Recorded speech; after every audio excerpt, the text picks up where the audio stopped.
Since Cooper's Perspective was cancelled and I really enjoyed that series, I thought that I would continue where Cooper left off, and that is none other than Spider-Man 2 on the PS2. Now I will only be reviewing the Spider-Man movie games because A, there's only so much reviewing one person can do in 1 year.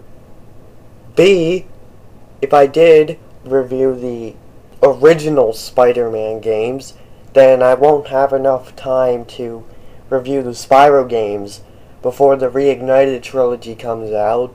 And C, I'm a Sonic tuber, and I don't want other things to start to take over the channel and overshadow my Sonic content. Also, I know that I should have done this series much sooner, but I really did not want to rush it. But without further delay, let's go!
Before the first Spider-Man movie, superhero movies were quite lackluster. But when the first Spider-Man movie came out in 2002, which was the year that I was born, it helped to kick off the superhero movie genre. But I'd say that it didn't start booming until the release of Spider-Man 2 and The Incredibles in 2004. So of course, since the first movie had a video game to tie into it, it was inevitable that there would be a sequel to the game as well. The first two Spider-Man games on the original PlayStation, as well as the first movie game, were all positively received by fans and critics. But since games like Grand Theft Auto have entered the ring, people have been waiting for a Spider-Man game where there are no limits to where you can go and swing around the city just like the character. And Spider-Man 2 was exactly that game. Say goodbye to the days of not being able to touch the ground and have webs attached to the clouds. As always, I'll start off with the story. The story of this game is a lot like other movie tie-in games.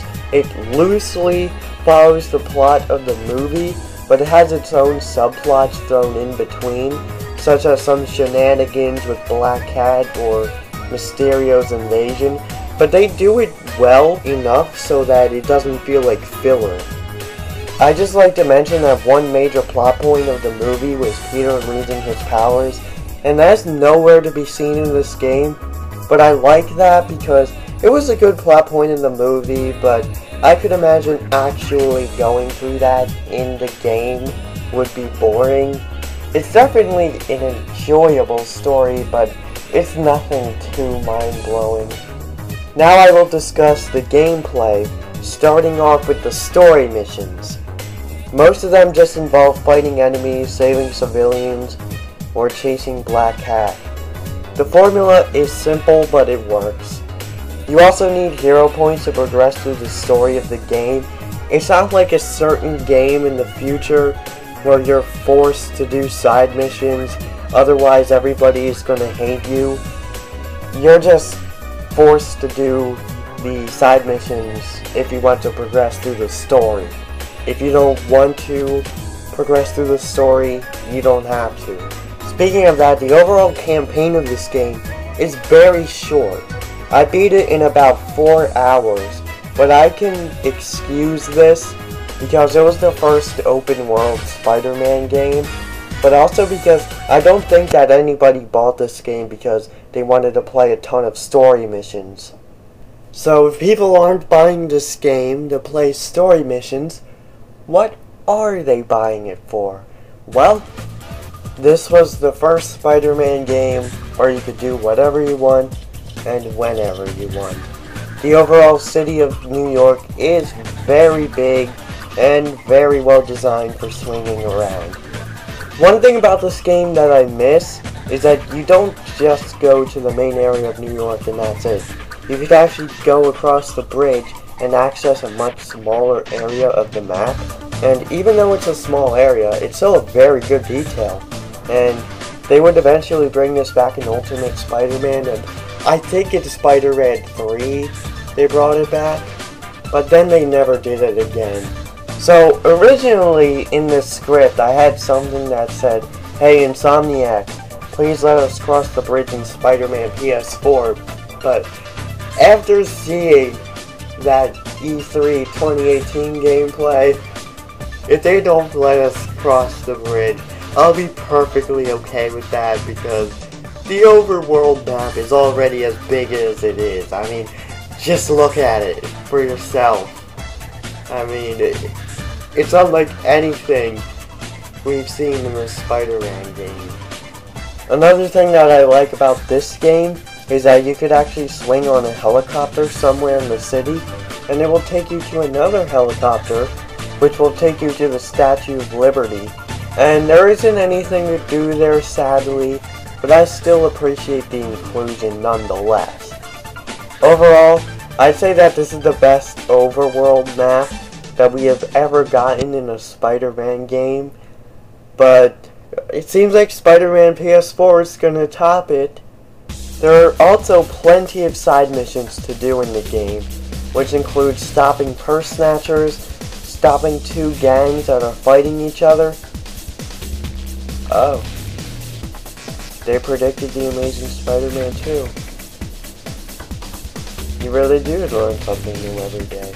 You can stop people trying to break into a building, armored car robberies, carjackers, take injured people to the hospital, stop Mysterio's robots, fight people inside of big machines that shoot lasers and missiles, rescue people from sinking boats, retrieve balloons from children. No, wait, hold on, no, we can get this balloon, we can get this thing, hold on. There's no way we're gonna miss this, hold on. Oh my god, please. No! Can we get it, please? No, we have to get the balloon. No, wait, no, we have to get it, I swear. There's nothing I've ever wanted more in my life than to get this balloon. Oh no! Hold on, maybe if we go really high and see what happens. I know I said, like, this concludes part 1, like, 3 times, but, I mean, no. There's a balloon at stake, and we gotta get it. Okay, hold on, where'd it go? It's, oh my god, it's so far away. Okay, watch this skill, guys, watch this skill. Watch this skill! Oh no! We were so close, come on. Okay, wait, hold on. I think it'll be still, oh, okay. Oh, god, hold on, can we actually do this? Are we going to do this right now? Hold on. Don't even mess with me. We can do this. No! Oh, it disappeared! No way! Oh my... Oh, the child scream... The tears...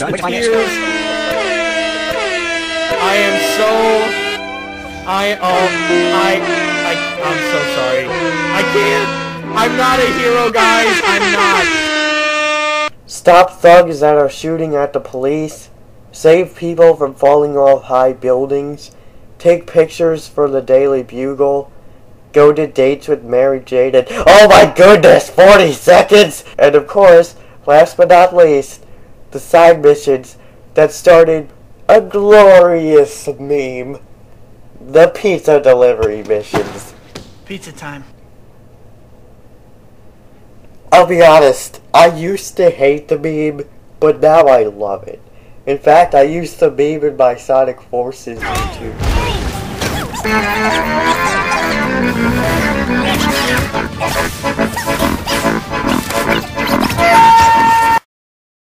So, As you can tell, that's a lot of side missions. But I enjoy all of them. And I really wish that another Spider-Man game in the future can have this amount of side missions. Insomniac already confirmed that there won't be any balloon or pizza missions in Spider-Man PS4, so rest in pepperoni. Now I will discuss the combat. There are tons of combos that you can unlock, and all of them are very useful. One of my favorites is spinning enemies around with your webs so that they end up hurting surrounding enemies. One thing that I'd like to make a rebuttal to in Captain Sam G's video on how to make a great Spider-Man game is what he said about the combat. He said that once you clear the story, the enemies are a bit too overpowered because they can block all of your punches and knock you down with some of their attacks. And I have two things to say about that. First of all, it's once you've cleared the game, so I don't think that it would make sense to be fighting all of the weaker enemies. But also, if you use the right combos and use them correctly, that won't be a problem, but still a good video regardless. Speaking of combat, how are the boss fights? They're fine. Nothing too amazing, but they're okay. But I've gotta say that the Doc Ock fights are amazing. It's like Dark Souls before Dark Souls even existed.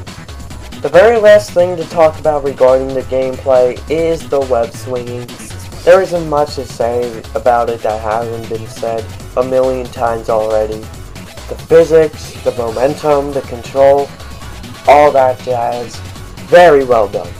Now onto the graphics and the soundtrack. The graphics look pretty good for a PS2 title, but I'd say that the first movie game looked better, but not by that much.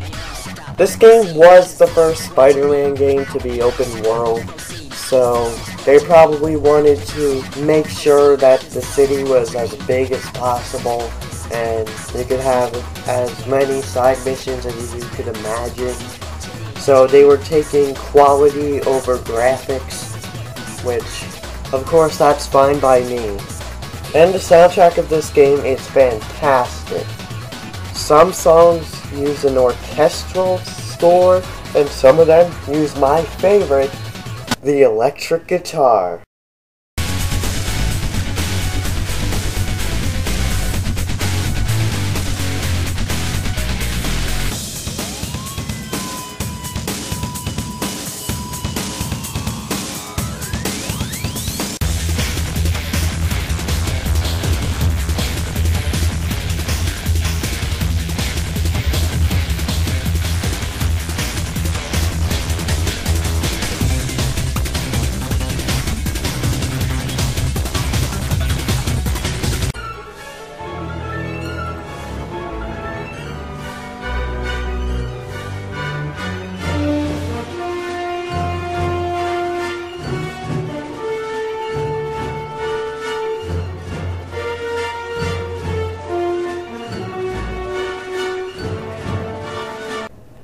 So that's everything in Spider-Man 2.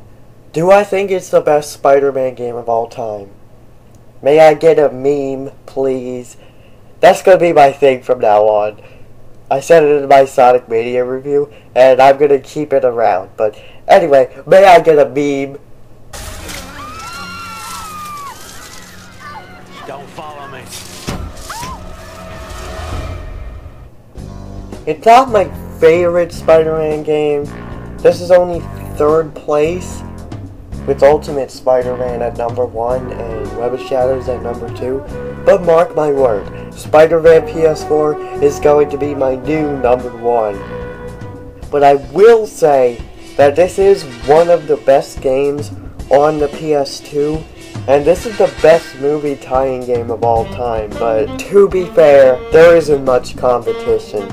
I'm not saying that every movie tie-in game is terrible, but you get my point.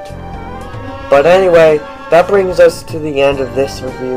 Next time, I will be reviewing Spider-Man 3. Hopefully, I'll see you then.